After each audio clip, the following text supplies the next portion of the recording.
It's Fabio and Funk time again with, of course, as always, our co-host Lucky Seven Wolfen. So yeah, here we are, round 5 or 7, depending on what part of the world you think we should be in, and depending on what Trump's doing this week. Basically, yeah, from Canada, one of our favourites. I believe this is Fabio's most favourite circuit.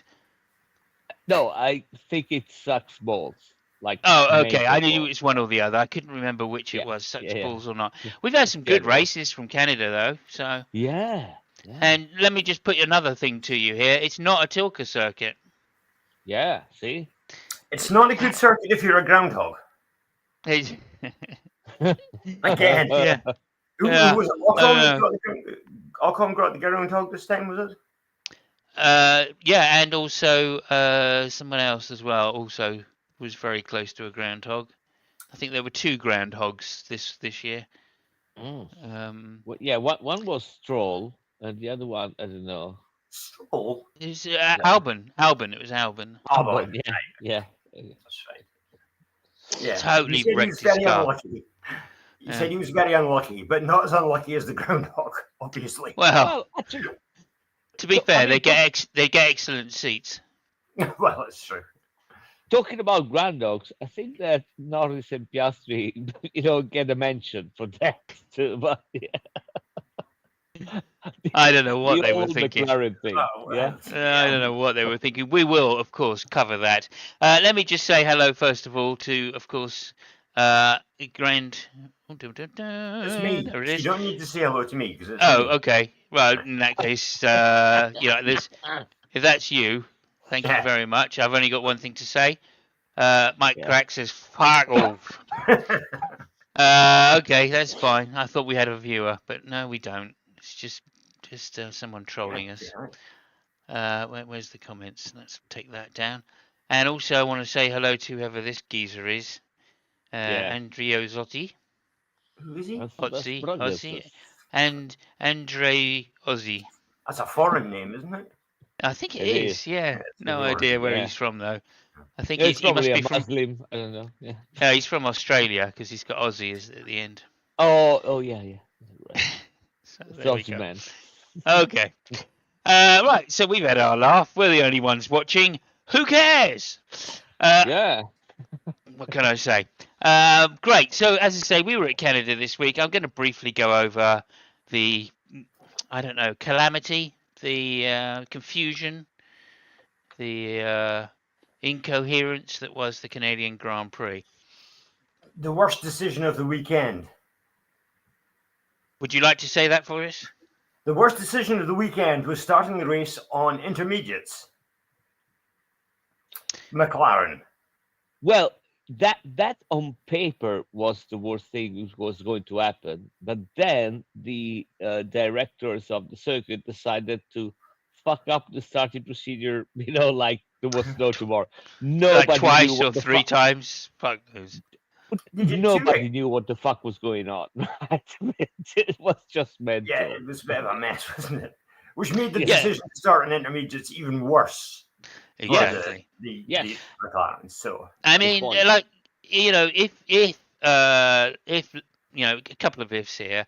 If they'd started it on time, I think Lando would have got enough of a gap, so at least he wouldn't have fallen back too far. He would have then offset the decisions that came later. But because they literally stopped the restart, by the time he was there, most of the track had obviously dried, and it was clear there was going to be no more rain, which is what they were hoping on. So it was a bad decision anyway. It was a gamble, right?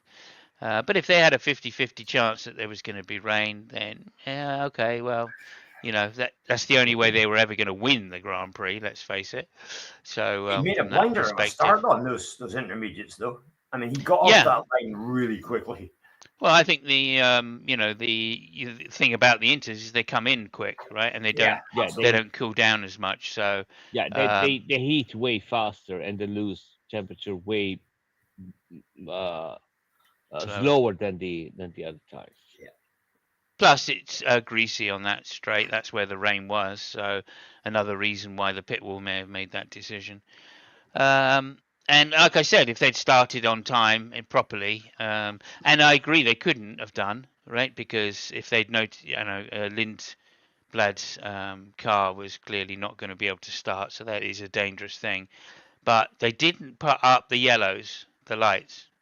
Now, if they'd noticed Lindblad's car, right, then there should have been a yellow flag down the pit lane indicating that his car wasn't ready to start, in which case they should have just hit another button on the start procedure to go straight to flashing reds, right, which is the stopping the start procedure lights, and then they would have all just rolled off slowly and gone around the circuit slowly, in which case they could have dealt with Lindblad's car, like Fabio said at the time.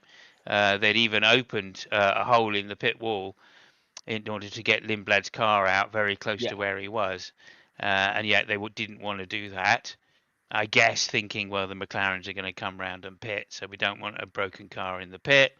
But then, they didn't. So I don't know what they were thinking half the time. Oh, Dad Knows Best is here. Hi, Simon. I'm not a racing fan, but I'm here to buff the numbers. Thank you so much, Dad Knows Best. That's really kind of you. Yeah, please hit like and accept all the good stuff, and try and enjoy if you want, if you can, our ramblings from beyond. But it's really nice to have you here. Thank you very much indeed. Okay, so that was that.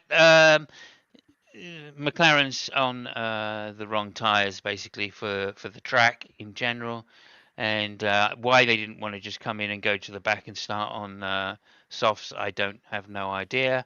But I guess they just didn't want to give up their track position, thinking, well, they can hang on in there until the intermediates wear out completely, and then and hang on in there long enough to get a gap on the rest of the field to make it a pit stop at least, down to 10th place or something. That wasn't to be because, of course, there was a lot of shenanigans going on at the beginning of the race. So let's get into that. So there was drizzle in the air when the race was about to be started for the first time. Yeah, go ahead, Fabio. Oh, sorry. Before you go on about the tires, there is also another issue that the race was not a clear wet race. So, the moment they started with inters, they still had to change 2 tire compounds anyway. So that was a double. I'm not sure about that. Yeah, I'm not yeah, sure no, about that. I think no, it does. It's that used to be the rule, but I think they've changed it now.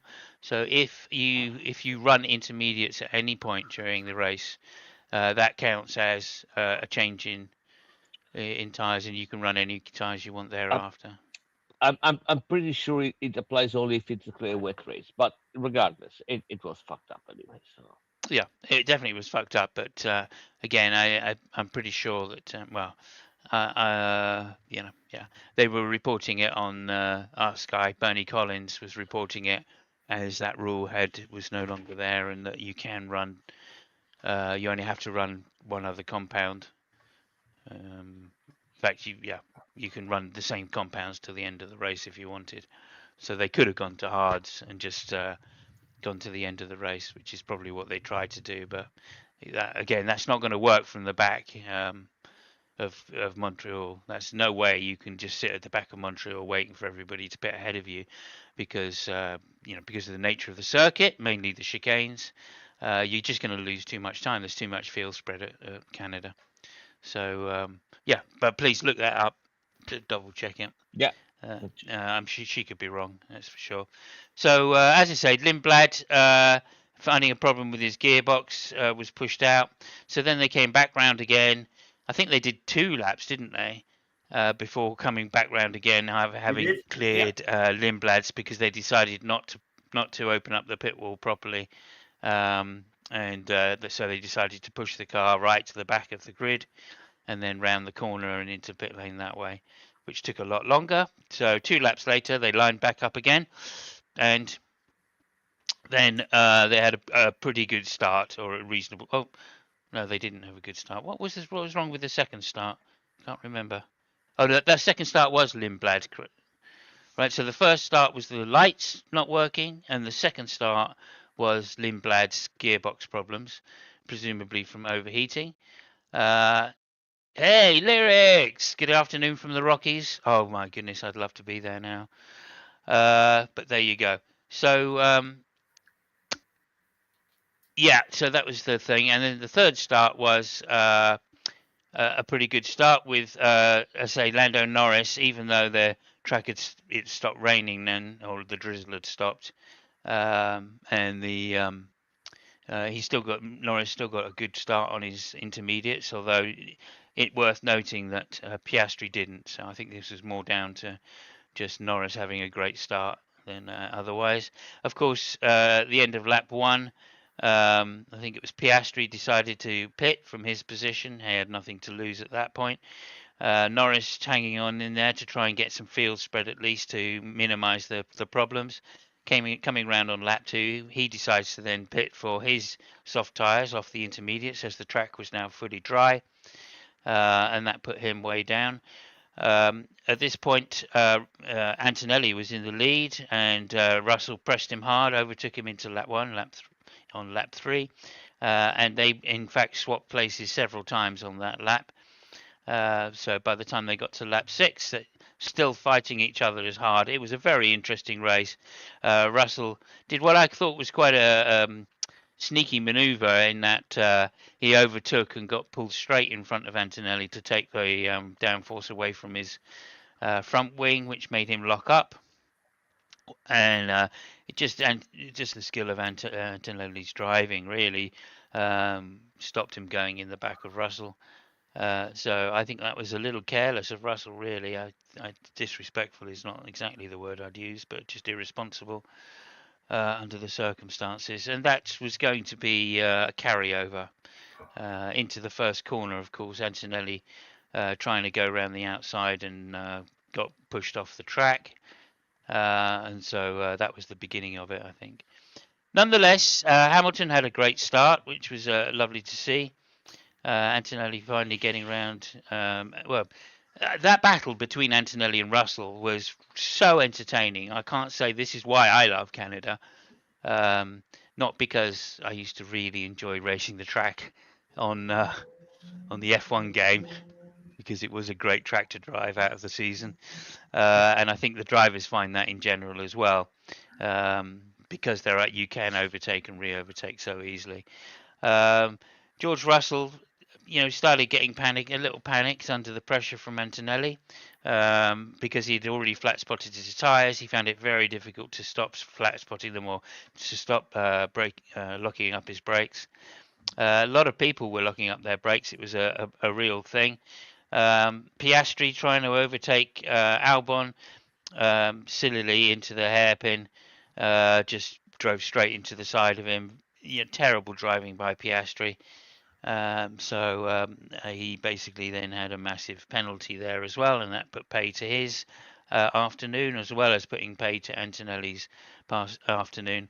Russell kept locking up going into the hairpin, and that always gave Antonelli the advantage down the straights, which he generally tried to take advantage of. It was just Russell's tenacity that kept him out braking, or at least braking later and risking more on the wall of champions, which he eventually did rub against, but did no particular damage.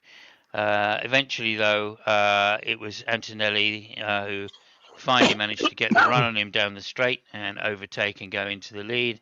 I think Russell by this time had really pushed his front tyres way too hard, and also then saying, "Hello, Savage, good to see you." Can I just point out, before you go any further, that these overtakes weren't push-to-pass overtakes or DRS overtakes. They were proper overtakes. Yeah, at Canada, it's worth saying that the the toe at Canada has always been strong out of the hairpin. If you can get a good launch off the hairpin, you can get up close behind your opponent. You're always going to overtake. That is the traditional overtaking place at Canada. And they're very exciting. I've got to say, once again, Mercedes doing F1 proud for letting their drivers race so close. And especially as it's Antonelli, you'd think after only 2 seasons they'd be a little less hesitant. They'd be more hesitant about letting that happen on a consistent basis. But once again, Antonelli's adaptability from the sprint race, where there was some major problems with him trying to go around the outside of turn one, he didn't try that at all in turn two in the main race. Adaptability there showing up, right? He's realised that that's going to be probably a losing battle against someone who's prepared to push you off, and George Russell is certainly prepared to push you off. And I think Toto by this stage had already given the okay to say, what did he say? He said that this is the rule. If you think Max would do it, Yeah, yeah. yeah, That was really interesting because they had a meeting after the sprint race, and basically the way it went was, okay, we have two chances. I can either tell you guys to follow the rules, which you won't because you're both racers and want to win, or we can apply some kind of whoever goes first, then we decide, and there's gonna be hmm chaos, or sorry, we either tell you how to follow rules that you won't because you're drivers, or you can do whatever you want and fight yourself, which is going to be a disaster. So they agreed on the fact, okay, uh, uh, whenever you make a move on the other guy, think about what would Max Verstappen do, right? So, yeah, yeah. would Max Verstappen open the door? No, he won't. So okay, that guy won't. So would he give me space? No, he won't. So he won't Look, give me space. It's really funny. I mean, There was quite a lot of radio message from Antonelli complaining about Russell though, across both races. yeah, And of course, at the end of the sprint race, Toto did say Antonelli should keep things quiet and it'll be discussed within the team. But when it got to the main race, he was still just as moany, despite being told to stop being moany. So, yeah. um, Well, it, I mean, listen, his idol is Lewis, right? So, yeah, I mean, look how much Lewis whinges whenever he's getting the well, short end of the stick. Look at how much Max whinges when he's getting the short end of the stick. I mean, mhm. this is a Formula One staple, isn't it? So, I don't think we can blame the young man for being upset about it, especially in the car. I mean, remember all that drama they had about swearing, drivers swearing, right? And the FIA going, well, Liberty Media, I think it was the FIA saying, we don't want that on our feeds anymore. You drivers have got to stop doing that. Uh, wow. Okay. Wow. Okay. Dad says, I've just got a breaker. I'm a Daisy guy as well. Okay. Send me a thing. If you're on Discord, send me a thing and let's get together, have a game sometime. I think that would be really good fun. In fact, next time we're in Hang Together, we'll talk about it. Yeah, I love hardcore as well. That's my thing. But anyway, yeah. So as I say, given all of that, I mean that's just in the nature of F1 drivers to have a little moan, isn't it? So yeah, no worries about that. Where were we? it was very one-sided though. I mean, the moaning was one-sided. It was coming from Antonelli. It wasn't coming from Russell. Yeah, of course. That's because he knew he was in the wrong. well, I mean, he to be genuinely perfect, knew in the sprint race, right? When Antonelli went round the you're talking about outside. the sprint race, Yeah, yeah. yeah. I'm not really sure it was in the wrong, but Oh anyway, no. Well, yeah, no, actually, yeah, I'll take that back. In the sprint race, Antonelli went round the outside into turn one, and his wheels were ahead at the apex. His front wheels were ahead of Russell's at the apex. The problem is Russell had given him a little too much room on the outside, and he bumped over the curb, right? Which literally his front wheels came off the ground, or one of his front wheels came off the ground when he hit the curb too hard, and that pushed him out wide. So he probably didn't even have a choice about it. So again, I would say that's Russell's fault still. You shouldn't be giving your opponent that much room if The, it's going to compromise your entry. Go ahead. there is a thing about what you were just saying that which happened in the main race. After the what would Jesus do? What would Max Verstappen do? Conversation. Which, by the way, I mean, it beats papaya rules like by a fucking mile. Okay, so uh, what explain I explain why explain that, because like you said something to me first, didn't you? And then I what said, oh, maybe they should try papaya rules. I can't remember what I told you. I think yeah. I said something to you. I can't remember. What did I It's, tell it's you? in it's in Discord. I know. Yeah, yeah, yeah, Oh yeah. my god, I laughed so hard, and I just thought, oh, they should try papaya rules because that worked out. Oh, yeah, yeah. So, I can't find it, but yeah. So, what was I saying? Oh, yeah. During the race, and please don't think I say that because the guy's Italian, and no, but I think that during the Obviously, we're race. going to say that, but yeah, go Well, on. yeah, you're gonna say that, but you're gonna be it's gonna be bad. But I think, and I hope you guys at least agree with me that uh, Antonelli kinda went with that rule. George, not so much, right? It just seemed it didn't care, Well, George does it and already because he's had to yeah, race against Verstappen, right, and been running the wall a couple of times by it. So yeah, yeah, and by the way, I think that the best thing which has happened to Russell uh, in in the race is that his engine crapped out. I think that's the best thing which really? happened to him. Yeah, Okay. because Antonelli would have smoked him anyway. So at least it saved him for being, yeah, oh, okay, it didn't beat me. It's just because my car, broke down. Antonelli was so much faster and he was all over the place. Russell was really, I mean, you could see his head spinning like on a swivel. He spent way more time looking at the rear mirrors than actually in front of him because Hmm. Antonelli was literally all over the place. He couldn't go ahead. The guy was always catching up. It was really worrying. And I think so. If you remember last race, Russell said something on the line, oh, I'm gonna love Canada. It's one of my favorite tracks. Blah blah blah blah. And I think he generally didn't expect Antonelli to be on his tail so much. It kind of fucked with him massively. Yeah, to a degree. I mean, for a start, I don't think it's true that he would have preferred, or it was a good thing for him to break down so he didn't have to face the humiliation of coming second to Antonelli. I think he would have preferred the points Yeah, and the humiliation. Uh, It was but disappointing for us, though, as spectators, because I mean, we had a good show for the first half of the race it was with brilliant those those first guys. few 12 laps, 10 laps or something. Well, right oh, up but until but the 29 when he retired, I think it was pretty much all go at the front with the two of them. Yeah, I maybe. I found a quote, by the way. I Oh, go said, ahead. papaya rules are for pussies compared to that approach. Is that It's what a you said sad back to fact. me? Yes. Yes, yeah, yeah, and I think I said, yeah, that's the point. Yeah, Yeah, that's but the point, right? yeah, Yeah.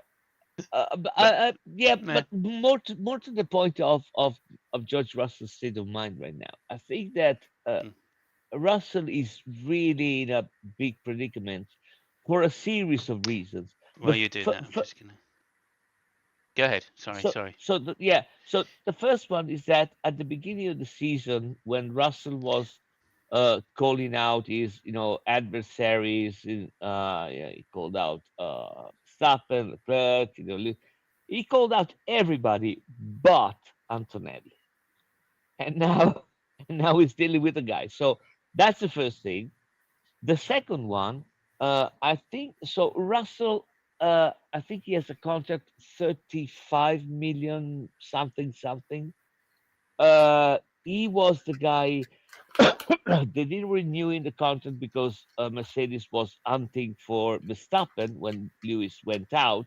So that's why they were a little bit late in renewing the contract. And when they did, he asked for a lot of things, like being exempted from media events. And I mean, he obtained a lot of things. So in his mind, he put himself, I am the main driver, and this guy's just a sidekick. I don't have to worry about him. I'm not even going to mention him when they ask me about what my adversaries will be. No, no, no.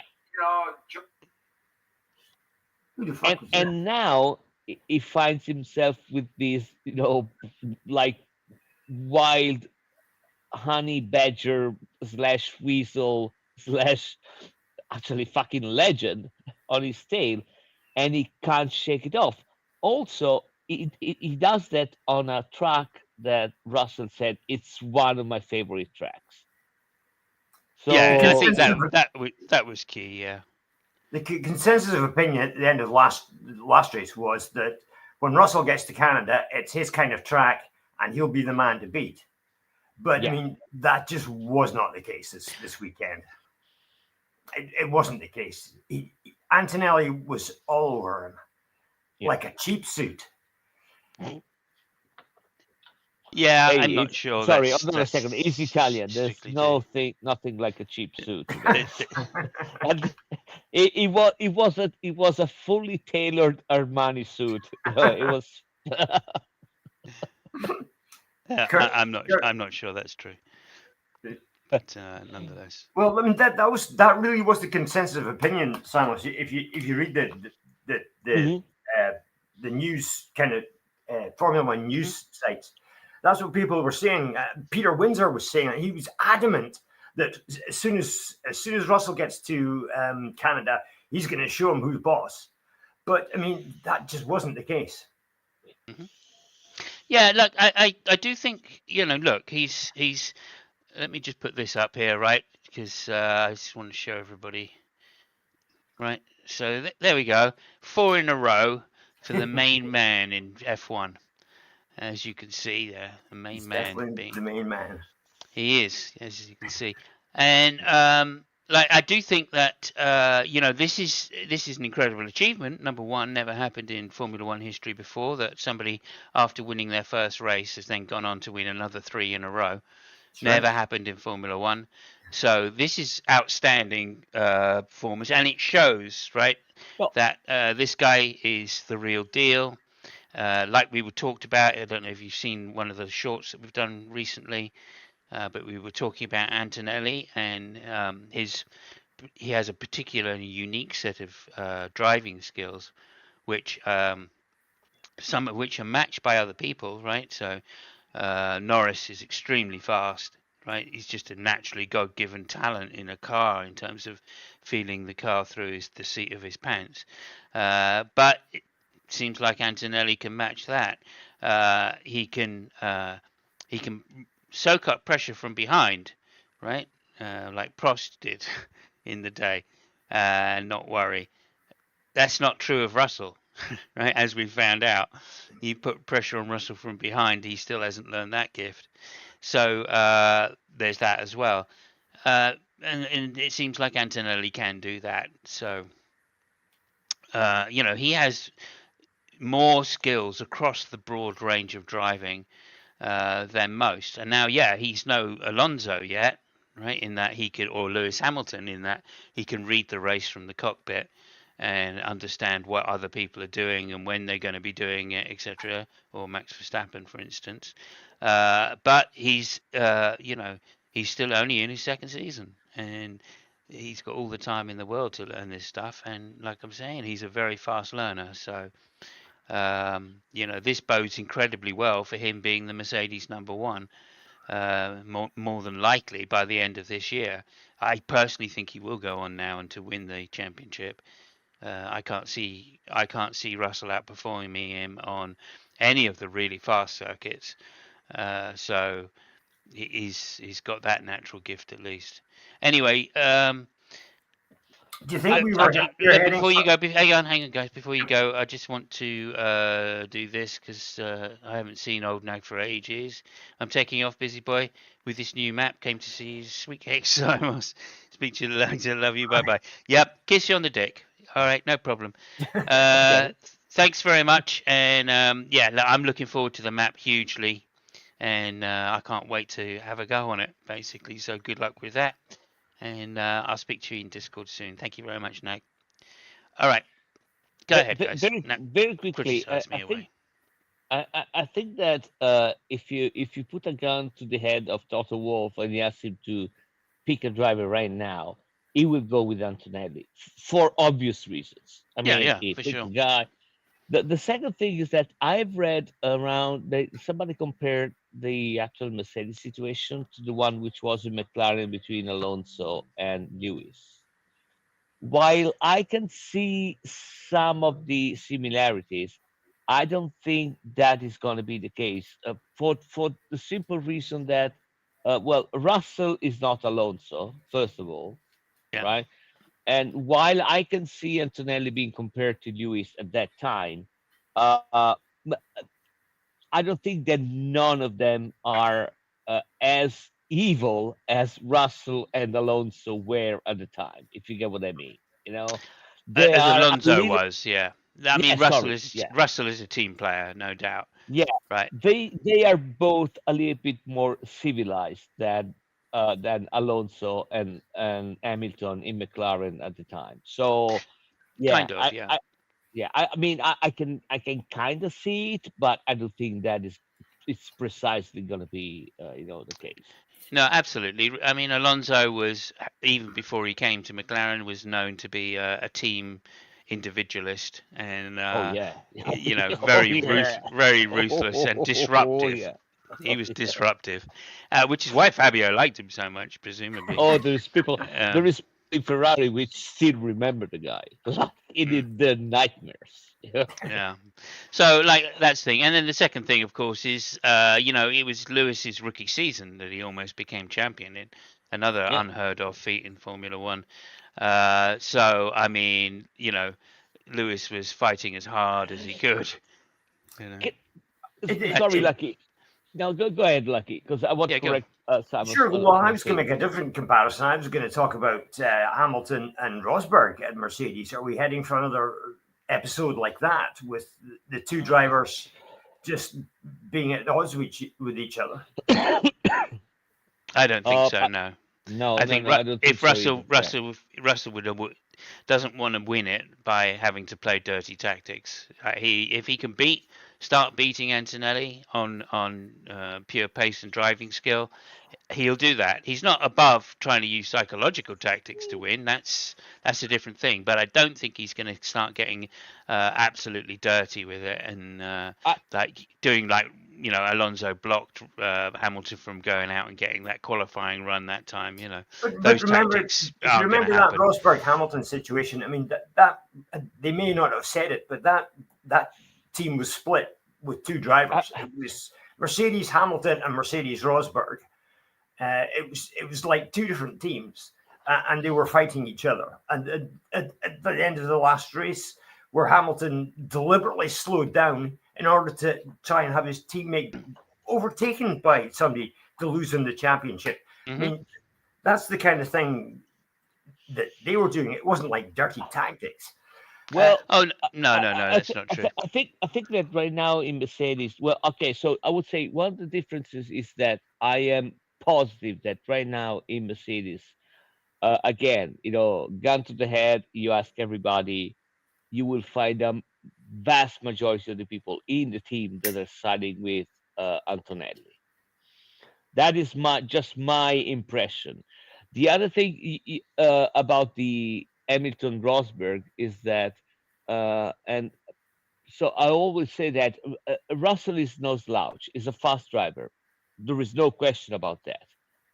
I'm not really sure that even if he wanted to be as mean as Lewis was against Rosberg and Rosberg was against Lewis, he can actually do that.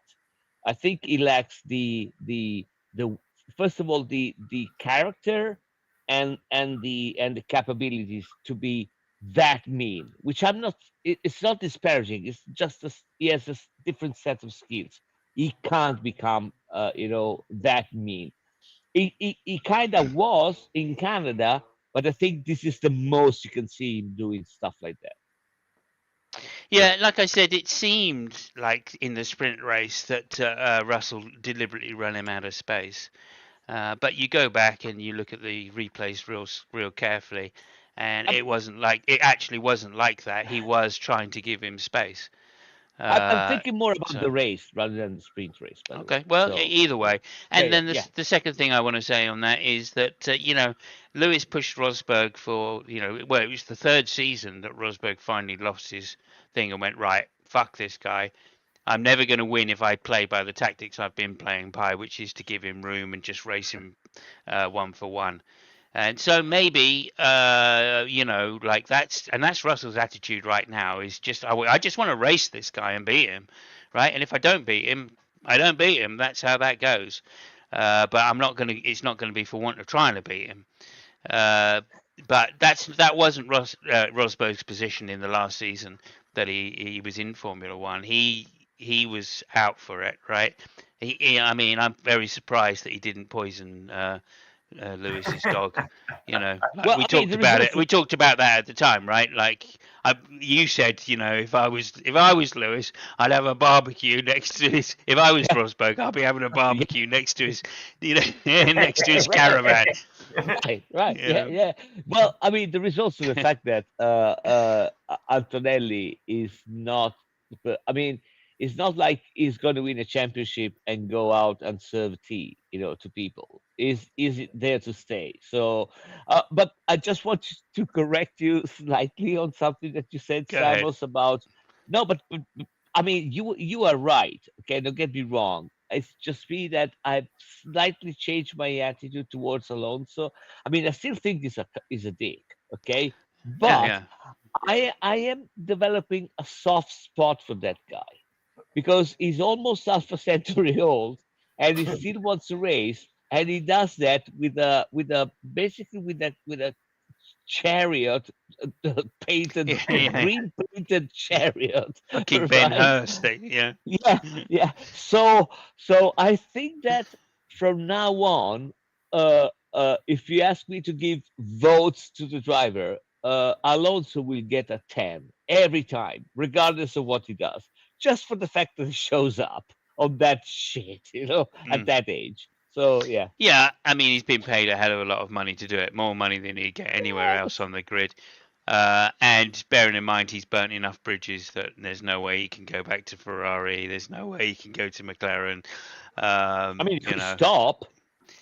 yeah, of course he could stop, but Yeah. what else is he's not going to get paid nearly as much money in any other form of driving as he is I, in Formula I think One. So I think he has some dough, put aside to be quite comfortable for the rest of Yeah, I'm his sure he's got life. a couple of quid it's stashed under the mattress. Yeah, yeah. He it's should have a never couple of enough. quids. Yeah. It's never enough, and he isn't getting. He's never been paid the big bucks like Verstappen and Hamilton. Right? He's never been paid that kind of wages. So Yeah, but like maybe he's getting whatever 10, 15 million yeah, a but year. I mean, Uh, you know. I understand Stroll being there, right? Well, he has zero options.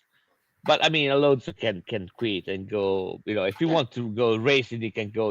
Race some endurance stuff, stuff like that. It's not that he's gonna. I mean, he did what he did. He won world championship. So Yeah, yeah, fuck it.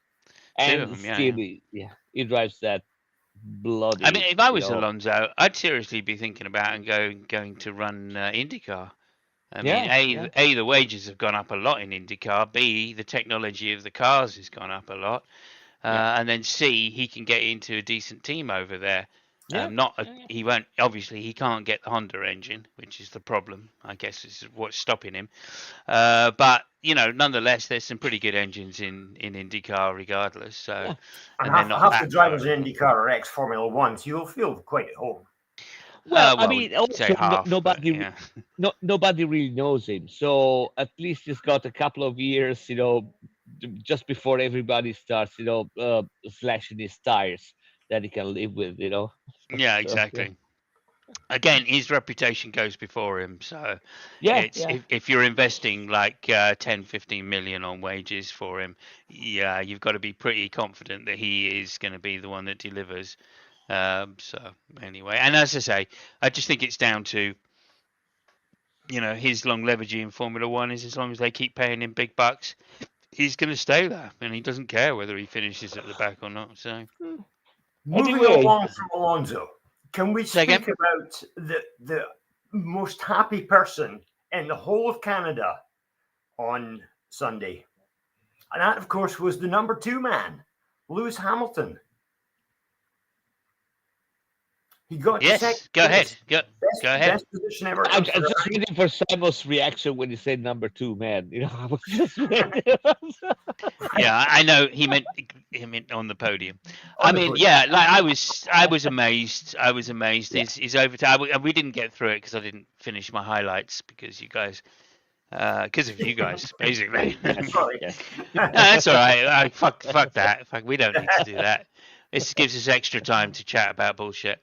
But I think I was really thrilled actually this week. I mean, it's a Lewis circuit, right? So this is the 11th time he's finished on the podium around Canada. Hmm. Hell of a record. That's the most than anybody's ever finished around Canada. I think you So could put him in one of the Lego cars and he'd probably do well around Canada. absolutely, yeah. Put him in a GP2 car, and I think he'd do well. But he is a much better driver than Alonso after all. But So, I also think no, just yawning. well, Okay. No, sorry. well, while he's yawning, he can tell us, do you think it was the car or do you think it was the driver? Because everybody seemed to think that the Ferraris were going to do well around Canada. However, I mean, he battled with Verstappen. Verstappen went past him and he repassed Verstappen. It was a good battle between the two of them and he came out on top. So was it driver Yeah. or was it car, do you think? Well, It was I think it was the package, Okay. and okay. oh no, go ahead, Sam. No, go ahead. Go ahead. No, You no, think it was I'm the being really package? brief. I think it was the package, and the reason I'm saying that is you. Uh, I know you're thinking about what Leclerc did, which, by the way, I mean, he got fourth, if I'm not wrong. So, I mean, it wasn't last, but Leclerc has never liked that circuit. So you can't really look at that performance to say, oh, that was only the driver. I think it was a combination of the two. Fair enough. Mm-hmm. Simon, what do you think? Yeah. Okay. Well, maybe this is controversial. I don't know. What the fuck is this? Oh, right, standings. That's not what we want. Drivers, teams, fantasy. Oh my god, why is everything out? Fine.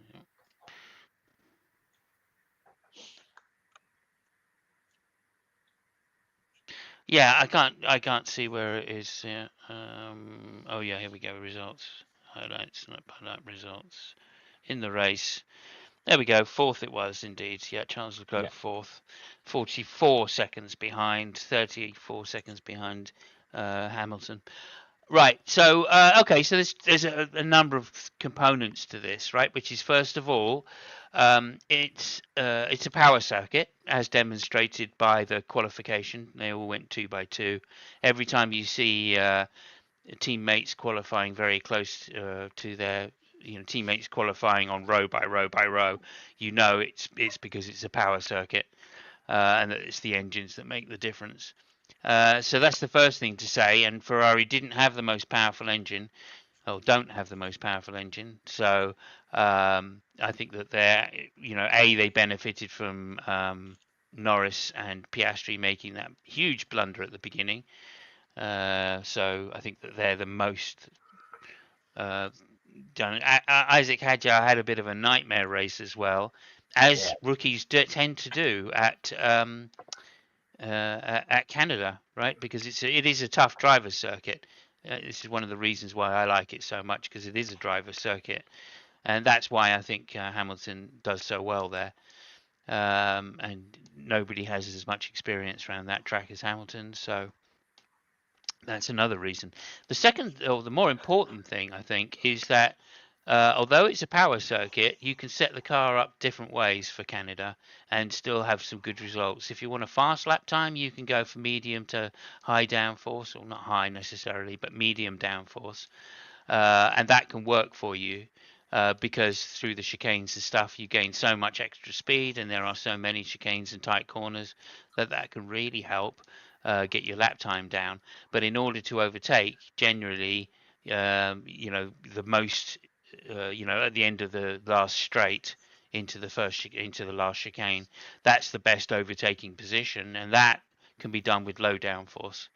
Right, so you can set your car up with low downforce around Canada and still have an excellent race because you can overtake people quite easily, or you can set your car up with a medium to high downforce and just be fast around the circuit and slow down the straights. So you may get overtaken, but you're always going to be on the back, able to get that toe. That traditionally how it used to be done before all the gimmicks came in, overtaking gimmicks came in anyway. Um, and I think that Ferrari benefited from that philosophy, that they probably had a higher downforce setting than most of the other cars. And that's where Lewis thrived, because he can use high downforce and get the most out of the rear stability of the car. That's what he likes best in the cars. So I think that's what gave him the advantage over Leclerc in terms of having getting better results all weekend than Leclerc in Mhm. general. Normally it's the other way around. Leclerc is just faster than Lewis in a one lap situation. And that can really help him, especially on circuits where they're using low downforce. So I think that's the main reason that he was so far ahead of Leclerc, 30 seconds or so ahead of Leclerc at the end.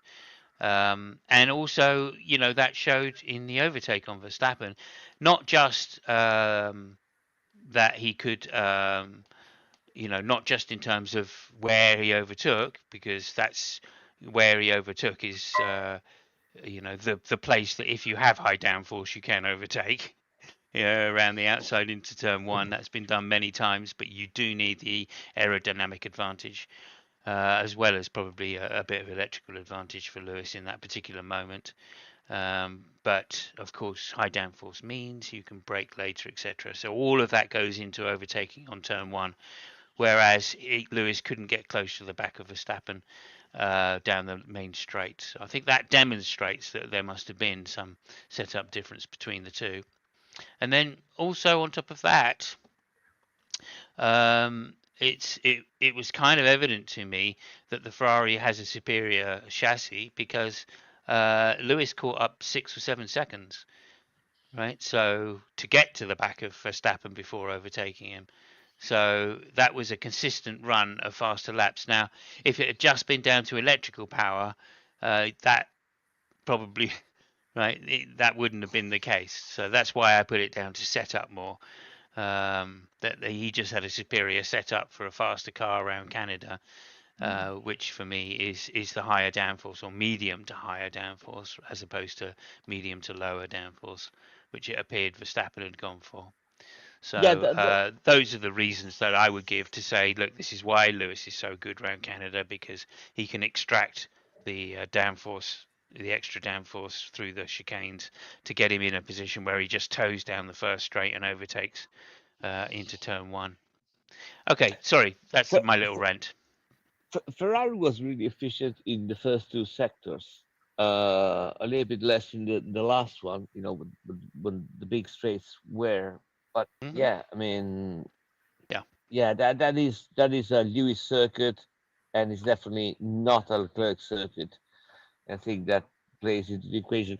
But I think there is another thing which has been more in general, which has been showed in the race, and that's something that I can't remember if Verstappen told Lewis or Lewis told Verstappen in the briefing room before the podium, is that uh, with those rules, uh, the cars can actually follow each other for way longer and with way less problems that we see in the last years.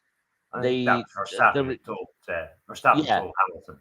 yeah. Mm. So there is way less tire degradation. There is way less, m- heat problem, from following close.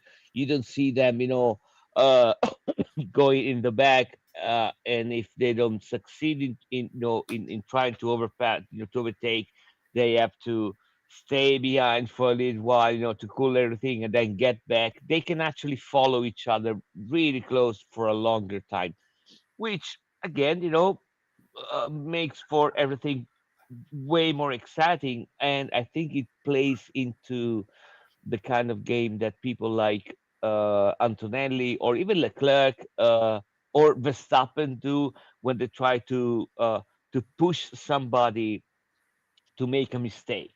Right? I mean, if you can follow the guy for longer, it's easier to get into his head, and it's easier for them to make a mistake. So yeah, that makes for way more interesting races than the one we've seen. Yeah, I mean, another point on that is that it was very cold in Canada, and that actually gives an advantage. It actually gave an advantage to the car behind in this one rare instance where the track temperature was cold and the environment was cold. A lot of people were complaining about cold front tyres, certainly in through the sprint race and the qualifying. But also in the main race, it was hard to get the tyres up to temperature, and that's why I think Norris got off to a cracker. Uh, but it also meant that if you were following behind a car, your front tyres would heat up quicker because they were under more stress. So, in some sense, it was an advantage to follow close behind another car because it could keep your front tyres in the right temperature range. Uh, so it was a very weird situation. Let me say that Well, at Canada, and I think while we're on the Lewis subject of benefited from that to some degree. Verstappen, he's still moaning. He's still complaining. He's still saying that if things don't change, he's going to bail next year, Yeah, and he doesn't care if he comes back or not. Do you think his heart's in it this year? Fabio, you go first on that one because I answered Uh, this before the season started. I sorry, can you repeat the question? I had a problem around you. Okay, well, he's still moaning. He's still complaining about the new regulations, and he's Verstappen, still, you mean?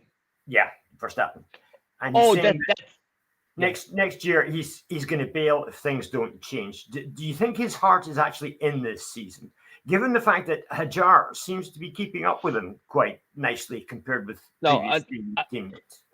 I don't think the Verstappen talking that much is a performance issue, and I don't think he really cares about what the jar is doing. To me, the answer is quite simple: is that Verstappen right now is the only voice in the Red Bull team because Horner is not there anymore. Marco, whoever the fuck is. McKees, yeah, I mean, he speaks, but nobody really cares what he says. So he is the voice of the team, and I think that's a political struggle, a political battle. They're trying to change something. They got less to lose because they got a new engine. It's not like they have, huge development before, and so the reason why he's talking that much about those issues, ruling issues, is because if you want to know right now, if you want to know the point of view of the Red Bull team, Verstappen is the only one which has the presence, the authority, and whatever, to speak. So he's speaking on behalf of the team. Basically, he's Right. acting like a race director right now. Fair enough. Yeah. Okay. So, I mean, my position was from the beginning that if Max doesn't have a car that can win races, then he's always going to try and throw his toys out the pram, and this is just another example of him trying to do this. It's hugely to Red Bull's advantage and Red Bull's powertrains, and also Red Bull's FIA. that these two things come together, and I think that's what he's leaning on here. So, like, the powertrains have got significantly, well, they've probably got the most powerful engine even over Mercedes. So it's just that the rest of the car isn't as good as Mercedes. So I think that it's hugely in their interest to dial back on the electronics, and the split is very important for them. I think he actually said he wanted 70-30. So although he's now pushing for 60-40, or saying 60-40, he actually wants 70-30. And why? Because that's going to put Red Bull back on top. And it's that simple. And he I have knows if he has an equal car to the Mercedes, or equal powered car to the Mercedes, then he's going to be able to drive around a lot of the problems and be at the front I to bully people again. And I that's what he's I missing. have an idea about that all 50-50, 60-40, which I haven't read about it, and it's quite astonishing I haven't. Uh, so my idea would be I am fine with 50-50. I got no problems with that. But you take away the fuel limit. So it's free. There is no set amount of fuel that they got to use. You can use as much fuel as you want, right? So Hmm. you can exploit as much power as you want from the power unit, and the electric unit has to be 50-50 anyway. So if you set up an engine which makes, like, I don't know, 600 horsepower, you must have an electric unit which is able to produce 500 horsepower for the amount of time required. So I mean that I don't know why there must be something wrong, because nobody is going up to that. But that I mean, cool. Do that. Hmm. Lucky, do you want to have a go before I jump in on No, that you just go ridiculous ahead. statement? Go ahead. Well, I mean, it's a ridiculous statement here, because you're just saying, okay, let's just run our engines at like full revs the whole race, just generating as much electric power as we can, and then everybody's equal. They don't have to have an efficient, energy recovery system Yeah. or anything like that. That's where the advantage is in at the moment in the engines. That's why Mercedes have got the most powerful engine, is because they've got the best electronics. So I do feel that. I mean, their engine is very powerful. There's no doubt about that. But I don't think Red Bull are far behind. It's just Red Bull haven't got the cash to splurge on new technologies for the electronic recovery systems. So, and Well, I that mean, is. right now the issue is that they don't have enough electricity and that electrical fuel to allow them to run at full speed. If you take away the consumption limit, Mhm. you can have you can run as fast as you want with the third the Yeah. ICU, okay, Hmm. and then you act accordingly, but you have to act accordingly on the electric side, Yeah. No, I mean, right? yeah, I can see solutions to it, right? But the problem is for me, the problem is this is how this is how the rules were designed for this year, and therefore you can't say to all the engineers, "Oh yeah, sorry, we made a mistake writing these rules, so we're just going to Hmm. change them now." Right? No, This no, is no. essentially. That's Hang on, hang no, on, but you're hang right. on, hang on, hang on, That is beyond the hang on, point. hang on, You're hang right. on, hang on. This is essentially what's happened to Ferrari, right? They've looked at the rules, they've designed a clever get around for some of the issues that they foresaw in the rules, right? And that's been taken away from them. No, but So no, listen. that But this is I agree. unfair. This is straightforwardly unfair. And I totally agree with hang you. on, let me get to the end. Let me get to the end. So yeah, so that's straightforwardly unfair. You should not be able to do this, right? The Hmm. FIA are acting in bad faith as far as I'm concerned, and if it's a shit system because it was designed that way, and Horner said 2 years earlier than that it was a shit system, and they didn't listen to him. Well, okay, yeah, let's just stop the FIA fucking around all the time. Let's get the FOM in there and designing the cars that we actually want to see on track, right? Rather than this thing. Now, if we're going to check, you can't do what you suggested this year, mainly because there's a fuel limit. So if we allow more fuel through into the engines, that's not going to work. If we allow more fuel to be taken on board, that's not going to work either because you can't redesign the chassis to have No, but larger no, fuel no, but cells. no, sorry, I was. I'm not suggesting this to happen this year. No, no, right. It's okay. Let me get to the end then. Yeah, Okay, so that can't happen this year. We're all agreed no, on that. That's fine. yeah, However, when it comes to next year, uh-huh. right? Yeah, we could design a larger fuel cell, right? And just say, right, up the fuel cell, up the flow rate. We're all good. You can now charge your engines. You can now charge your batteries as you're going around just off excess revs that you're not using around the corners. But Yeah, I don't want to hear cars doing that personally. I think that's a terrible solution to it. That's why I would prefer what Max is saying is let's just get. I mean, I would get rid of the energy recovery system pretty much wholesale because I think that they just block out the purity of the racing, the purity of being able to set up the suspension system just for the track rather than for this engine braking issue, right? Which I just don't think is very interesting at all in terms of what it is. So, my personal solution is just to say, right, if we're going to go green, let's go green by making the fuel green and then not even worry about the electronics. And if the manufacturers want to fuck off, okay, they've already spent their yeah, money, so we're great. yeah, We're but that, great. yeah, but that is the issue, So the FIA can't do that because the manufacturer are pushing in a direction which is the hybrid system Hmm? for reasons. So they have to go that way. So Sure. the only choice they have is to choose, okay, how much is going to be the engine and how much is going to be the battery. But because Yeah, the for sure. battery is there to stay, there is no Yeah, no, way I said around. that. I said that It, was my preference, Fabio. But no, no, no, no. I agree. I agree with you. I agree mhm. with you. But this is, it's. I mean, if it was for me, they would have no regulations about that. They could have engines as big as they can, and the only thing they will have to follow is a weight limit.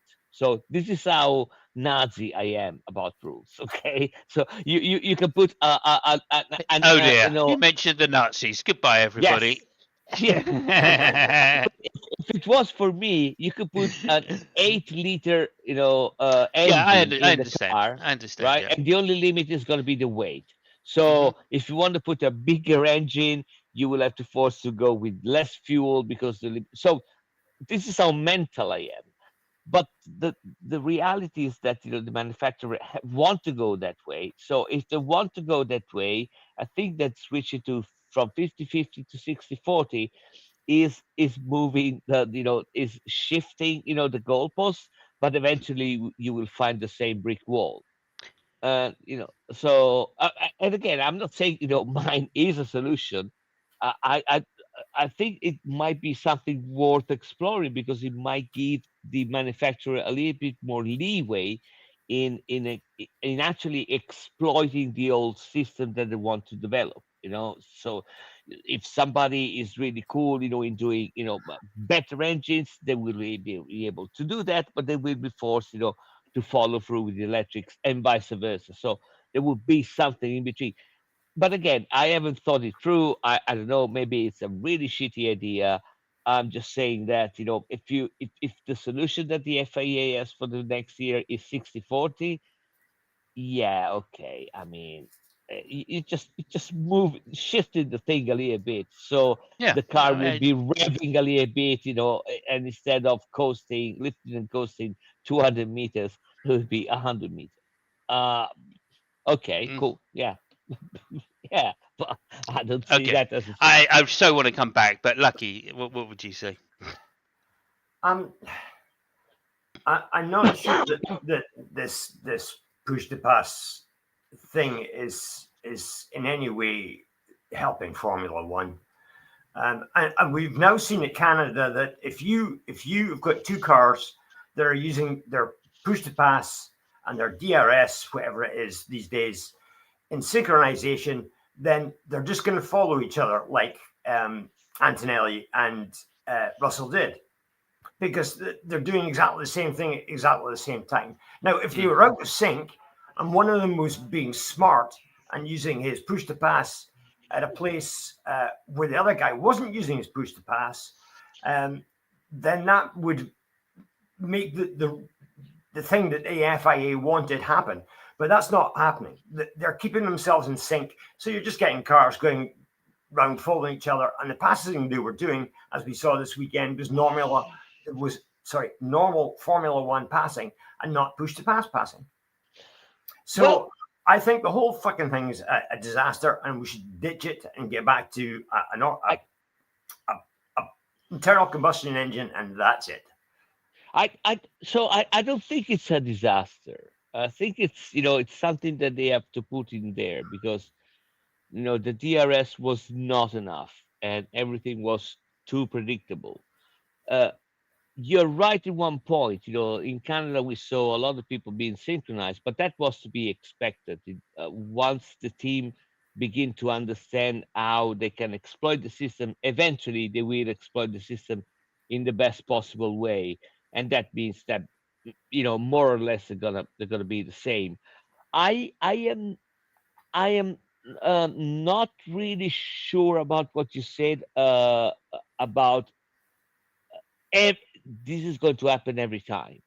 In Canada, when Hamilton passed Verstappen, he did it at great cost of his electricity, and he had to actually battle and struggle for the following lap because he had no energy and he had to avoid Verstappen to pass him.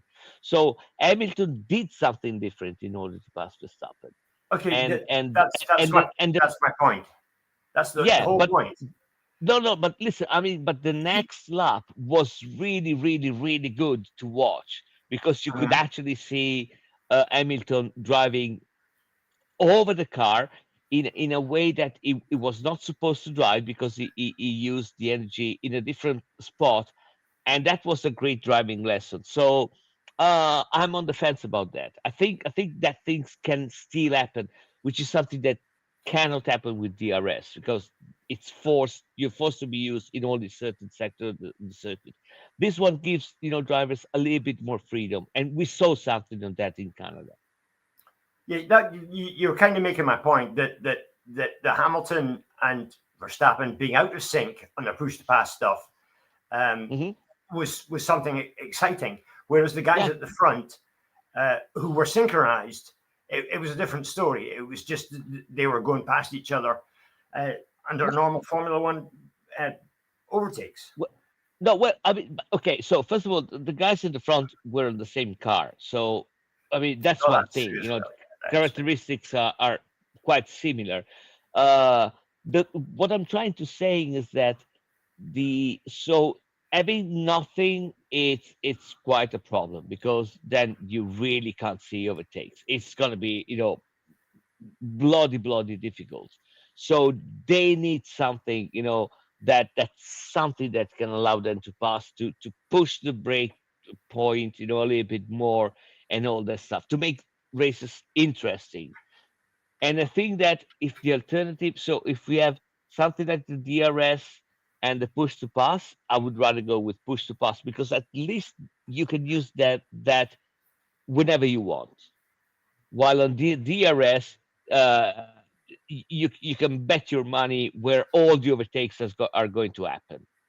I mean, we've seen people overtaking on the outside. I can't remember how long it was since I've seen an F1 overtaking somebody on the outside. And if you tell me it's because of the push to pass, I listen, push to pass every day because I don't care how he did it. I love to see that. People overtaking on the dirt part of the road. And I mean, it's great to watch. I mean, Yeah, but Yeah, the if I could outcome of just, that usually is that the guy that's just been overtaken somewhere down the track uses his push to pass and just yeah. flies past the guy again. So it kind of it's not real passing, if you Well, see what I mean. it's two passing. It's not one Well, two yeah, pass. yeah. okay, I look. I'm afraid you guys. Yeah, I know. Yes, I tend to agree. These things are very difficult. There is the point if you use if you use your energy in one part of the track, then it means the other driver's got another part of the track they can use their energy, and I think that's what was happening between the Mercedes until George finally figured out, where he needed to be, and by then Antonelli had already, done the damage, so to speak.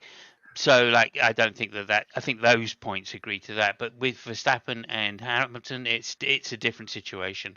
They'd set their cars up to be fast in different parts of the circuit, and as a result, that's why Hamilton was able to deploy that energy to both catch, firstly, in the first place, right? But also overtake Verstappen in that dramatic way. Because he knew that the next two sectors of the circuit, it didn't matter whether Max deployed his energy there or not, because the extra downforce meant Lewis had a faster car anyway. So at best, all that Max was doing was keeping up. And if he kept up through that, then he probably wouldn't be able to overtake down the straight. And as long as that was the case, then the next lap round, when Hamilton did manage to recharge his battery again, he could pull away. And that's what made it really interesting for me. So it's that car setup difference again that I was talking about earlier that really allowed that particular battle to be interesting in old school terms, right? In old school terms, like I remember Mansell pitting for soft tyres at I can't remember where it was. Maybe Portugal, I think it was. Yeah, I think it was Portugal. Mansell was like ahead, and he pitted for soft tyres, and then was like 30 seconds behind, and managed to catch up Senna 30 seconds and go for an overtake. And that's old school Formula One, isn't it? Because the cars were just whatever they wanted them to be. But he was able to do that simply because, back then things like tire degradation was a huge factor, much more than currently, and also that Williams that he was driving had electronic suspension, which meant he could keep his tires in better than anybody else, right? So it's not that it's never been artificial overtaking. So I agree with Fabio here that this is nothing new in Formula One. They try to make it artificial, and again going back to I think 2014 or so when they had these skinny rear wings, they'd heightened the rear wings and made them much shorter. And as a result, I think they had push to pass as well that year. I'm not certain, but I think they did. But we were getting like 70 overtakes in a Grand Prix, right? Why? Because the cars could follow each other, because they had to push the pass, because the tires were very, very marginal as well. I mean, that's the key point as well. I got to say, it comes down to tires. I think they could use something like minor, like 2,000 revs more, stuff like that. Maybe there was. I think they had some electronic system which they could deploy. So yeah, and you could usually turn the boost up in the turbos as well. I mean, so if you want to go that way, you're right. I mean, that goes even further. But I'm not really sure. I'm not really sure we want to go back to those races. There was one thing which was really disappointing to me in Canada, was the fact that everybody up to Colapinto, they had one lap. So I mean that was but some of that is that's Canada, right? The spread, the field spread is much wider at Canada than it is at virtually any other circuit, mainly because of the number of chicanes. So no, I'm just saying that I think was kind of, I understand the characteristics of the circuit. I would just raise a small red flag, because especially, Samus, I know we don't want to go back to that kind of races, where which kind of racing? I mean, the kind of racing where the first two gave one lap to everybody else. Oh right, yeah, for sure. 2/3 of the race, and then everything was unless an alien lands on the track, Yeah. And it wasn't far off, right? Like Leclerc finished 44 seconds behind Antonelli. Yeah. So that's Yeah. fourth Yeah. place, right? So, but again, Yeah. I just think that's track specific. Yes. Canada is Yes. just it's a short track for a Yeah, start, that's so sure. lapping is easy, and then also, there were some crucial mistakes made early on by teams. So I think we're just saying that so that if it happens again, we can say we were right, and if it yeah, doesn't, nobody mentioned that. No mention of the war. That's it. So yeah. very good, very good. Yeah. Okay. Okay, look, Lucky, is there anything you wanted to say before we dive out?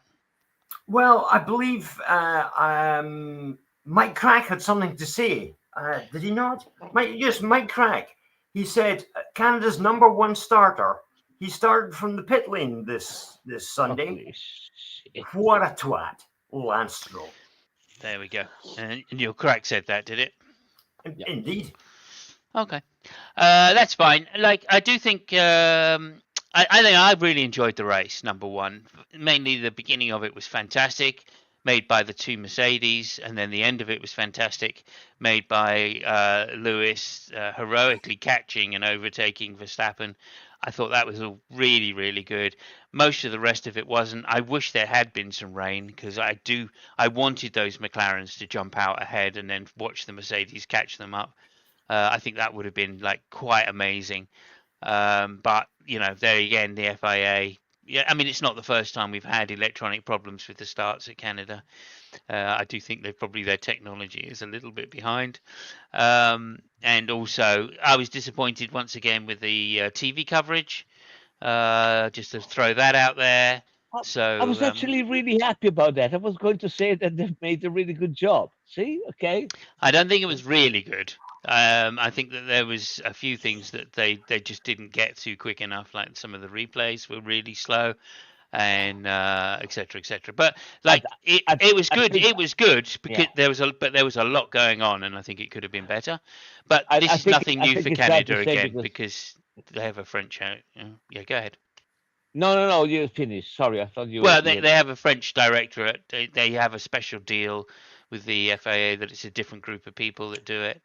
Mm. So it's one of those things that only happens in Canada now. It used to happen at every Grand Prix that the local circuit TV stations would decide what the world feed was, and so you get really inconsistent feeds throughout the year. But now it's a lot better. So No, I mean I understand. I understand your critique. I think the main reason is that at least Sky Italy, which is the one which is there in the F1, they um they overimpose some other images. When it's done, they can also not only replace, but can also hmm follow that. So maybe we literally watched the same race in two different ways. And I can yeah, tell you, I mean, possibly. yeah, I Yeah. mean, the way they did right here, it was really good. We saw some really good duels with Berman and those other guys. That was really good. With who? So yeah, Sorry. Berman. Oh, Berman, yeah. Yeah, No, I don't think I saw much of that yeah. See, actually. A okay, couple of yeah. a couple of replays maybe, but they weren't that interesting. Oh no, there was a So full like 5 minutes of Berman and Gasly and maybe Ocon. It was okay, no, the four of them yeah. was really really mental. So okay, Okay. yeah, I yeah. didn't. I don't think I got that on the UK Sky Yeah. F1. So there we go. But there we go. Okay, Anyway, look, that was great. I think we all consider Canada to be a success again this year. You may not mm. like the circuit, but it does deliver. Oh no. Regardless, I had a lot of fun. I just don't like this. I was actually quite surprised that the race turned out to be that good. I was not mm. expecting that. I mean, I always think back to that Jenson Button win, right? When I think of Canada being a great racing circuit, and I just think, oh yeah, that how good was that he came back from like 13th or 14th to win the race because he Was put that the when he right took tires on at the Vettel right in the time. last lap? Say again? He took Vettel on the last lap after Yeah, I Vettel think it messed was. up. Yeah, yeah. I mean, he just chose exactly the right time to change to wet tires, and it was before to change to dry tires, and it was before everybody else, and he just cleaned up as a result. In fact, 2 times he chose the right tires at the right time, and that was like an amazing thing. I looked Yes, into is the the answer. rules, by the way. Just the fun. Oh yeah, I think it's still up for grabs. I couldn't find the precise thing. So the thing is that it is true that if during the race the drivers change to inters or whatever, the two mm, compound rules goes off the window, and that's one thing. But it is mentioned during the race.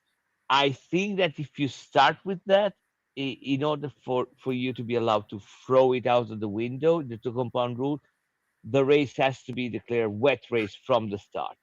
But again, I'm not super sure because I haven't found something definitive about mm, that. I've seen both versions, and one of them was an interview from I can't remember, Pat something something from McLaren last Sunday.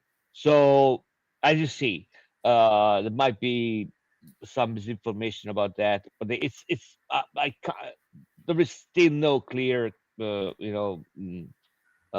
about that. okay. I'm just reporting on what one of the Yes, yes. what Bernie Collins said, and obviously she's she's had a lot of experience in Red Bulls for 5 years as a technical engineer, I think, or not a technical engineer, as a race strategist, I think she was. So yeah, I think I'm going to go with Bernie on this one. But anyway, whatever it is, we never got to find out. Unfortunately, I really would have liked it if they just like changed onto like softs and then changed again onto mediums, or changed to like done 2 soft runs, for instance. I think that Well, I was mean, possible. That would have been really interesting anyway. But it's good to know that Norris probably found a way to have a good start. Just put shitty tires, yeah, for the yeah. start. Yeah, you can do that. Cool. Yeah, well, I think that's generally because the track conditions did suit Inters right on that particular piece of track. It's not really I to think do with a lot had to do with the fact that they did 2 laps, and after the first aborted launch, the tires were already dead. The yeah, temperature was just bang. While the yeah, yeah. inters, No, yeah, I agree. yeah. I agree. Anyway, Okay, look, go let's. lucky. I'm just trying to try lucky. So, do you have a myth or quiz? Yeah, yes, I do. Do I You have an do. Okay, intro? hang on. Then let me introduce it then first, if you wouldn't mind. Here we go. Myth or quiz? Quiz or myth? Quiz or myth? Myth or quiz? Huh? You know it makes sense. It's a myth or a quiz. Quiz or myth? Quiz or myth? It's lucky. Holy shit. Can we just thank the Foo Fighters for the intro that they decided to give to us? Thank you very much, Dave. Thank you very much, guys. Yeah, I'm not sure I can follow that, to be honest. yeah. Yeah, I'm changing it up here. We're becoming more professional every week. Definitely. Lucky. Just fake your mic being broken and let's end it here. Okay, if you look at Discord, you'll see I put a little video in. I hope we can play this. If we can't, we're in deep shit. Yeah. So, Okay, I've got to ask a question straight away. Does anybody die in this video, Lucky? nobody dies in this video that I'm Okay, aware of, anyway. that's fine. Apart from my apart from my channel. Uh, the person that we're going to talk about, or the person who's the answer to the question might have died a little bit. He might have shit his pants a little bit, in fact. However, Okay. this as you guys will remember, is one of the most famous overtakes in Formula One. It happened at Spa in the year 2000, and what was happening was Mika Hakkinen was following Michael Schumacher, who was in the lead. Now, when he was interviewed about this, Hakkinen said that he was actually taking Eau Rouge Radion flat out in order to catch Schumacher on the Kemmel Straight. But Schumacher, being the cheating bastard that he was, kept closing the door on Hakkinen at the end of the Kemmel Straight where he was about to overtake. However, on this occasion, they came across a back marker who, as you all know, kind of got in Schumacher's way, but didn't get in Hakkinen's way, which resulted in Hakkinen getting past Schumacher. So, do you want to know the name of the back marker? That's what I'm getting to, because I know it. Yeah, so do I. Yeah, so do I. Okay. Okay, well, let's play it, and then you can give me your answers, okay? Okay. Yeah. Okay. Are you writing it in there into Discord? Are you? I was I'm just working gonna. on the I'm just. on the private just- chat. Okay. All right. In private chat, I'm just gonna write before we do that. Okay, let's say 1, 2, 3, and press enter. Okay, I'll tell you. Hold on. Yeah. Hang on. I'm just hold gonna on. put the initials. I'm just Hold gonna on put the before you- initials in. Before you do Okay. anything, I also First want to know. Not only do I want to know who the back marker was, I want to know what God. car he was driving. Oh, the car. Oh, okay. The car is interesting. I think it was. It was. No, this- don't say. Okay. Don't say it. Don't say it. No, I'm not saying. Don't say. Yeah. Don't say. Oh, okay. I think we have a difference of opinion, and I think you might be right. Roll the video. You might be able to tell from the Oh, video. hang on. Yeah, maybe. Yeah, we should have rolled it first, really, before I answered. But there we go. Oh no, different screen. Hang on. Hey. So there we go. Oh, They got I'm wrong. past that. They got Yeah, past. no, I'm wrong. Past Okay. that young lad there. All right. Well, Okay, in that so- case, it's- yeah. Okay, that's my new answer. And what car was he in? I mean, okay. Okay, I'm done. What about you, Fabio? Oh, the driver was Zonta, It Yeah. was indeed Zonda. Yeah. and Oh, I it was. think Okay, I the car, thought, yeah. and the thing, and the car was a Williams. No, it wasn't Williams. Okay. I don't think Zonta was in a Honda, so yeah. Was it in a bar? Well, whatever the Honda team was, whatever they called it at the time. I can't remember. BAR bar owner was it? Yeah, BAR, I think. Yeah, it was BAR Honda. Yes, indeed. Okay. The driver was, of course, Ricardo Zonta, who's from Brazil, if I remember correctly, and Yeah. he was driving a BAR Honda. Okay. So I think there was a split there. You Yes. kind of you got the car, Simons, and Fab got the driver. So Yeah, I agree. Yeah, I think okay. it's joint smart arse of the day. Joint, yeah. Okay, I just Yeah. write the thing. My other guesses were Timo Glock. This is how far off I was in the Toyota. And then when I saw the when I saw the yellow on the helmet, I thought Ralph Schumacher. So I thought it might be a Williams. Well, I mean, I see what you were thinking. You know, every time somebody screws up with a Ferrari, it has to be Timo Glock. Yeah, fair enough. I mean, again, one of the best overtakes of all time when there were no gimmicks, right?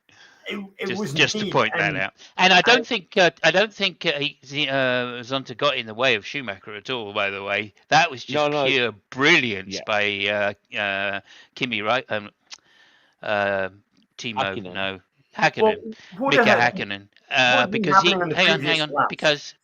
because he was braking on the inside, and he still managed to outbrake Schumacher on the outside. I mean that's just huge cajitas, you know. Well, I think that Zonta had a minor aneurysm, Yeah, I probably a code brown. Aneurysm, yeah. Yeah, Mhm. probably a code brown somewhere, and it just, the fact that see how brilliant he is. He kept his trajectory. I think it was scary shit. What the fuck is going on? He had a What had minor been stroke. what had been happening in the previous laps was that Hakkinen had realised that he could go through Eau Rouge and Radion flat. And that's how it was the only place he was managing to catch up with Schumacher. And every time he went down the inside, Schumacher blocked him off. And that was the first time he'd managed to get down the inside of Schumacher without Schumacher blocking him off, because being able to block him off. Yeah. He prevented from putting in that block, and that's how he managed to get past. So it was fortunate in Häkkinen's favor that happened, because if Schumacher had gone on the inside, he would have still never got past it. But yeah, they went both sides. There's a couple of things I want to say. Firstly, that this was probably the last amazing rivalry in Formula One. Just amazing. There's been a lot of amazing rivalries in Formula One. But Schumacher versus Häkkinen was just one of the all-time greats, like Senna, Prost, at that kind of level. Because, these cars were different cars, right? Schumacher undoubtedly had made that Ferrari team just raise the level to the point where it was the dominant car for so many years, that McLaren would struggled year after year after year to give Häkkinen a car which was even equal to, let alone slightly superior in some areas, which that particular year the McLaren was slightly superior to the Ferrari, didn't have as much power, but at the same time the aero was better. So it wasn't as reliable either. And that was incredible. And then not only that, but that didn't make the difference. The difference was the fact that Häkkinen had kind of decided that this was the year that he wasn't going to put up with Schumacher's bullshit anymore, and he was going to double down, very much like Rosberg did in 2016 with Hamilton. Yeah, I mean, so it must also be said that to be totally fair, the 2000 Ferrari was kind of a dog. I mean, it wasn't the car, it wasn't the 2004 or so there was still at the beginning of the Schumacher Brown Todd era, and they were just inherited kind of it wasn't that good. So a lot of that duel, which I agree with you, it was really good. It really had to do with the way, with the talent and the skill of Schumacher more than the car. It was really battling a fight with inferior weapons. That's what I'm saying. Okay, yeah, maybe. I mean, I still thought that the Ferrari was the superior car on most tracks that year, and that the McLaren was specialised for particular tracks. And and it was only when Häkkinen could actually drive, because he was such a quality driver, that he had such great car control, that he could actually use the extra downforce that the Mercedes McLaren produced. So I think that again, that just the point I wanted to make was, look, this is when we were back to one or two overtakes per race, and it turns out that when you are in that situation, although everybody goes, oh yeah, but it's so boring because there's not many overtakes. Well, for the purist, yeah, you're right. There's not so many overtakes, but when they happen, my goodness, are they spectacular? So. That the same year that Häkkinen lost it at one of the chicanes at Monza and ended up in the trees crying. Was that year? Yeah, it could have been. Could have been. Was that the year that the McLaren Häkkinen made a mistake under braking and into the what's the last chicane? No, it was the second chicane. Was it really? Yeah, it was the second chicane. It wasn't the Scottish chicane. I can't honestly remember. Yeah. No, you could well be right there. Anyway, what year was that? You remember, Fab, that he lost it and ended up beached in the sand trap. He got out of the car and started throwing his gloves away, and he ended up against the crash barrier, crying underneath the trees. Behind a chain link fence. Just leaning against the chain link fence for a little while like this, with his head down, going, oh, and then he took his helmet off and sat there and just cried. Sorry, are you talking about Schumacher or Häkkinen? No, Häkkinen. I can't remember if it was that year. I don't know. I don't know. I'm not I too don't sure. know. And I think that might have been There was a lot of 90, tension. 97, maybe 90, 98 around there. But I don't know. The cars looked very similar for a whole number of years, didn't they? Because they didn't change the rules much. This was in the V10 era. So, but yeah, I think maybe it was 2000 actually, because I remember going to see. I remember going to Silverstone that year. You know, It's hard to remember. yeah. I mean that was a long period because, like, yeah. Also, Hakkinen, like, he spent quite a number of years trying to catch Schumacher, right? I mean, by the time he actually beat him, he was very frustrated. So yeah, I don't know who won in 2000. I'm guessing it's Schumacher, but I don't know. No, I think Uh, No, it was they Hakkinen. so it no yeah in 2000 Ferrari won the manufacturer, but not the title. oh, okay. Yeah. So Hakkinen was a two-time world champion, then was he? Because I thought he He also won was, in yeah. 1998. Was it? He was. Let me Okay. just, in fact, here, look, I'll show you. Yeah, if you wouldn't mind checking for us, Mr. Fact Checker, that would appreciate that. And then we've got to call it an end there because Let me we're just, well over time. I'm sure this lad won't mind us doing this up. I'll put a link into Discord. Okay. You could share it, but yes. Oh, Okay. 99. Yeah. 99 you April won 3 it. before. Yeah, it was 99. That's when it was. Okay. Yeah. Yeah, I had a feeling it was That's the in one. the 90s, but yeah. If you play that, you'll see what happened. Yeah, no, it's okay. We won't play it because we'll be Okay. overdue, so that's fine. All right. All right. Thank you so much, guys. We Yeah. will see everybody again if they even get this far into the to it, because we are like 1 hour 30, 36, 35 now. So, oh well. There you go. And yeah, Big Bad Mama, thanks for showing up. Really appreciate that. If you want to, if you could just give us a like and a subscribe, that would be lovely. Yeah, so 2 weeks time we'll be in Monaco. Ferrari, big hopes with their high downforce setup.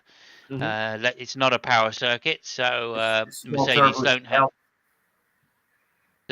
don't have the advantage, and therefore it should be a great race with plenty of overtakes. He says, holding on to his Plenty of overtakes. holding on to his cock ring. Just want to say that next Monday, if you okay, Simons, we can go ahead with the game, and Oh yeah, I'd love to. Yeah. yeah, and the other thing is that there is a very, very, very, very, very, very slim chance, like a very slim chance, that we might have like a special or something next Monday, but it's a very slim chance. So we'll see. If it happens, it will happen. If it doesn't, Perfect timing there. Thank you so much. Yeah. Okay, that's great. And Lucky, yeah, can you make it next Monday? Yeah, that shouldn't be a problem. Okay, that's great. I've done a bit of practice on it since, and I've managed to get the time down that we can get a race done in, so it shouldn't be 2.5 hours. We might be able to get 2 races done. You never know. Okay. And I'm not going to spoil it. No spoilers. But we made a couple of mistakes last episode, for which we will pay the price in the upcoming episode. In the development area, I guess. Yeah. I'm not saying I'm not. No spoilers. I was thinking about that. I think we. But yeah. Yeah. And if you thought episode 1 was great, you'll be shocked at number 2. So there we go. Thank you very much, everybody, and we'll look forward to seeing you in 2 weeks' time for that. And if you want to come and watch us fuck about on F2 22 Manager, then great. Or we may start 24, Fabio. I thought if you wanted to buy 24, then you could share your screen. Okay. We could just start fresh. You could share your screen, and I'll just do the thing. Yeah. We'll do that. Let me. Yeah. I've got a week to prepare. Is that Barbara in the background? Yes. That was Mrs. Fabio. Fabio. She's looking good today. Looking Wow. good, Yeah. Barbara. All right, Bobby. thanks everybody. Oh, Tieni qua un secondo. Hold on a second. yeah. Bobby. Special guest appearance. Yeah. Devo say to Simon. C'è Simon, si fa ciao ciao. Ah, c'è Eh, Simon. Ciao Simon, dov'è? È lui. yeah, she can't hear me, but ciao Bella, ciao Bella. Ciao bella, ha detto. Ah, tu un bacino anche lui. Ok, see you guys. Thank you very much, everybody. Take care. Good night. Bye.